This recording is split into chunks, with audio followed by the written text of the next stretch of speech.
Have you ever gotten into an argument with a friend about something you both saw happen, but your memories of it are just completely different? Well, it turns out you might both be right and, at the same time, both be wrong. Today, we're diving into this wild psychological phenomenon called selective perception and why your reality is basically a custom build just for you. All right, let's jump right in with our first big idea, seeing what we believe. This is really the heart of it all, how the world inside your head, your thoughts and feelings, can literally change what your eyes see out in the real world. So, let me start by asking this. Do two people ever truly see the same thing? Just think about it for a second. A heated political debate, a referee's controversial call in a game, you name it. It always feels like the other person must be watching a totally different movie, right? Well, psychologically speaking, they are. Now check this out. There's a classic study from 1954 that just nails this point. Researchers took students from Princeton and Dartmouth and showed them the exact same film of a super rough football game between their two schools. The results? They were just incredible. Princeton students swore they saw the Dartmouth team commit almost twice as many fouls as the Dartmouth students saw. And get this, some Dartmouth fans said they saw their team commit 0 fouls. None.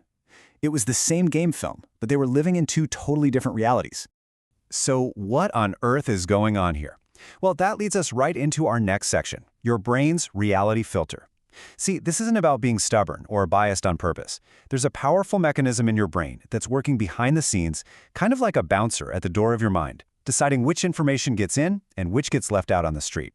And that bouncer has a name: selective perception. Here's the official definition.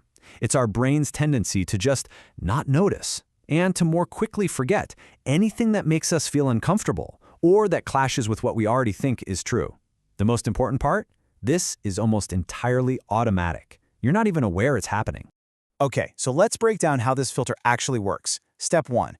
You are constantly being bombarded with way too much information. Sights, sounds, feelings, it's impossible to process it all. So your brain has to take a shortcut. It starts filtering things out automatically. This isn't a bug, it's a feature. It's what helped our ancestors survive. And what guides that filter? Well, that's step 3. Your existing beliefs and needs take the wheel. They decide what's important enough to get your attention. And this ties perfectly into a huge idea in psychology, cognitive dissonance. The theory basically says that we feel this genuine mental static, this discomfort, whenever we're faced with facts that contradict what we believe. And selective perception? It's one of our brain's favorite ways to turn down that static. It's just so much easier to not see the conflicting information in the first place than to have to deal with the idea that we might be wrong. So, this isn't just about die-hard sports fans, right? This filter is working all the time, even in a professional setting. Let's take a look at the evidence in action. This is from a really brilliant study. Researchers gave a group of executives the exact same complex business problem to analyze. And guess what happened? Their job title completely predicted what problems they found. Look at this. A whopping 83% of the sales executives said the main problem was sales. Meanwhile, 80% of the production managers pointed to organizational issues. They were all looking at the same data, but their professional jersey completely changed the game they saw. So it helps to think of this filter as having two modes. The first one is called perceptual vigilance, but let's just call it the spotlight. This is when you actively seek out and notice things that are important to you or confirm your beliefs. You know how when you're thinking of buying a certain car, you suddenly start seeing it everywhere? That's the spotlight. The other mode is perceptual defense, or the shield.